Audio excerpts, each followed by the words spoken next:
In September 1957, something happened in the Soviet Union that the government tried to erase from history for over 30 years. No official announcement, no evacuation warning broadcast on radio. Just soldiers knocking on doors in the middle of the night, telling families they had 2 hours to leave everything behind. The Soviet Union called it a chemical accident. The CIA knew the truth, and the people living there were never told anything at all.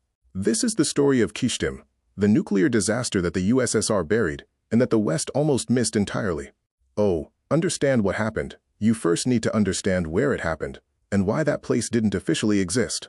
Deep in the southern Ural Mountains, roughly 1,400 kilometers east of Moscow, there is a city called Zhores. You won't find it on any Soviet map made before 1994. For decades, it simply did not exist, at least not officially.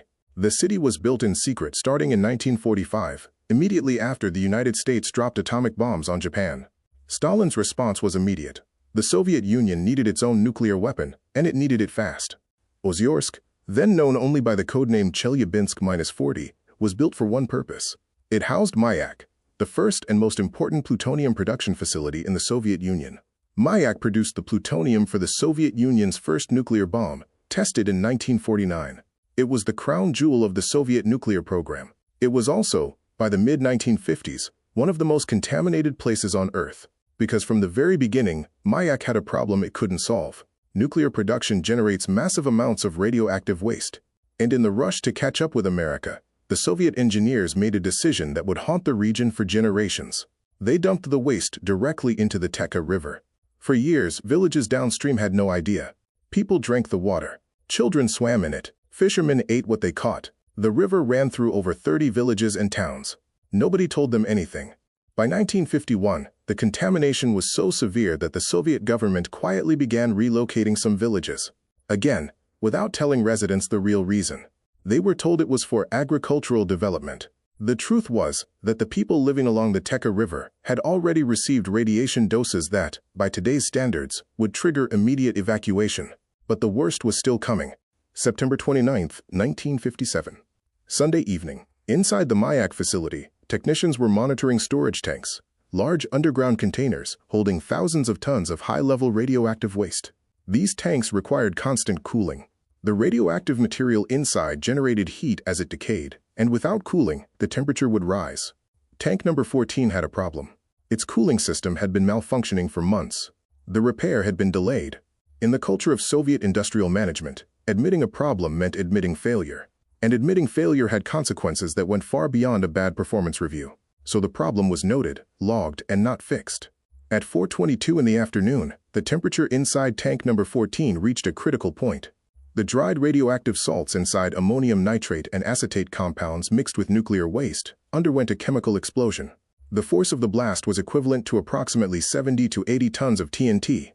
The concrete lid of the tank, weighing 160 tons, was thrown into the air. A column of radioactive smoke and debris rose nearly 2 kilometers into the sky. Workers at the facility saw the flash. Those closest to the explosion received lethal doses of radiation within minutes. But in the first hours, nobody outside the facility perimeter knew what had happened. The radioactive cloud drifted northeast, carried by the wind. Over the next 10 to 11 hours, it deposited a streak of contamination roughly 300 kilometers long and up to 50 kilometers wide. This area would later be called the East Ural Radioactive Trace, or EURT.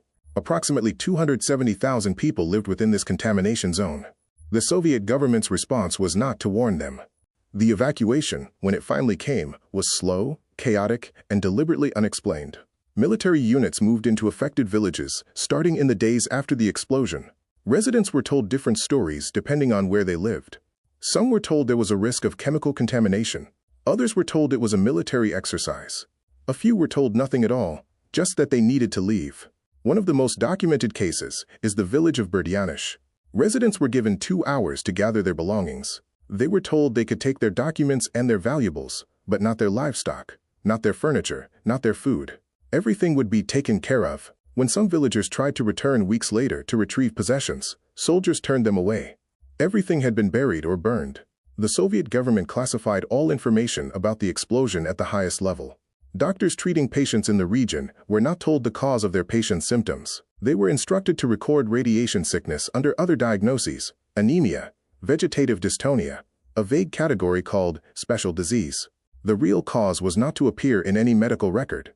This created a nightmare for the scientists and doctors who suspected the truth. Some of them kept private notes. A few wrote secret reports that were buried in classified archives. One scientist, Angelina Guskova, would spend the next several decades carefully documenting the health effects, at great personal risk, in records that wouldn't be fully published until after the Soviet collapse. Meanwhile, outside the Soviet Union, something strange was happening. Western intelligence agencies began noticing anomalies. Satellite imagery showed unusual activity in the southern Urals. Soviet agricultural output from the region dropped. There were odd patterns in Soviet scientific publications. Certain topics related to radiation and biology disappeared from journals entirely. The CIA had a theory, but they couldn't prove it. Then, in 1976, a Soviet biologist named Zhores Medvedev, who had emigrated to England, published an article in the British journal New Scientist. He described a nuclear catastrophe in the Soviet Union in the late 1950s, based on fragments of information he had pieced together from Soviet scientific literature. The reaction was extraordinary. Several prominent Western nuclear scientists publicly rejected his claims. The idea that a major nuclear disaster could be hidden for nearly 20 years seemed impossible. One British nuclear official stated that Medvedev's claims were rubbish, that nothing of that scale could have occurred without the West knowing. They were wrong. When the CIA declassified documents in 1990 related to what they called Kyshtym, using the name of the nearest town that appeared on Western maps, it became clear that American intelligence had known about the event since at least 1959. They had chosen not to make it public, in part because publicizing a Soviet nuclear disaster might have raised uncomfortable questions about safety at American nuclear facilities during the same period. Two governments, one disaster, 30 years of silence. So what was the actual impact of the Kyshtym disaster? In 1957, the International Nuclear Event Scale didn't exist. It wouldn't be created until after Chernobyl. But when scientists retroactively applied the scale, Kyshtym was rated level 6, a serious accident. Only one event in history has ever received a higher rating, Chernobyl itself, at level 7. The radioactive release at Kyshtym involved approximately 20 million curies of radioactive material. By comparison, the 3 Mile Island accident in the United States in 1979 released less than 20 curies. Kyshtym released 1 million times more. The contaminated zone, the East Ural Radioactive Trace, remained dangerous for decades. In 1968, the Soviet government finally created an exclusion zone around the worst affected areas and converted it into the East Ural Nature Reserve. The name was deliberate. A nature reserve sounded benign. It explained why the area was off-limits without mentioning radiation. The reserve still exists today. Parts of it remain contaminated. As for the health effects, this is where the story becomes genuinely difficult to assess, because the Soviet cover-up was so effective that clean epidemiological data simply doesn't exist for the first 2 decades after the disaster. What researchers have been able to establish, primarily through work done after 1991 when Soviet archives became partially accessible, is significant. Studies of the populations exposed along the Teka River, who received chronic radiation exposure from the dumping that began in the 1940s, compounded by the 1957 explosion, show elevated rates of leukemia, solid tumors, and other radiation-linked conditions. The approximately 10,000 people who were eventually evacuated from the EURT zone experienced health outcomes that researchers are still studying today. And the workers at MIAC, the people who were there the night of the explosion, and who worked in the aftermath without adequate protective equipment because adequate protective equipment didn't exist, many of them died within weeks. Their deaths were recorded under other causes. The Kyshtym disaster is not just a Cold War story.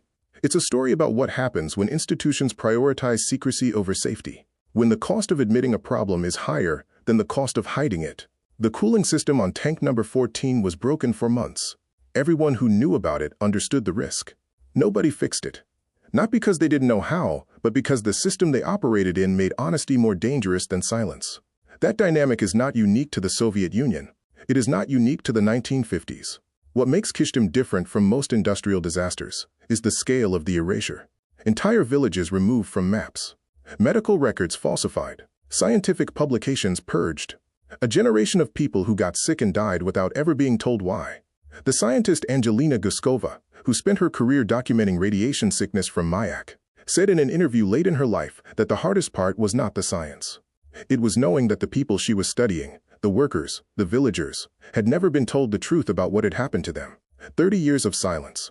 And when it finally ended, most of the world had already moved on. The East Ural Radioactive Trace is still there. The exclusion zone is still there.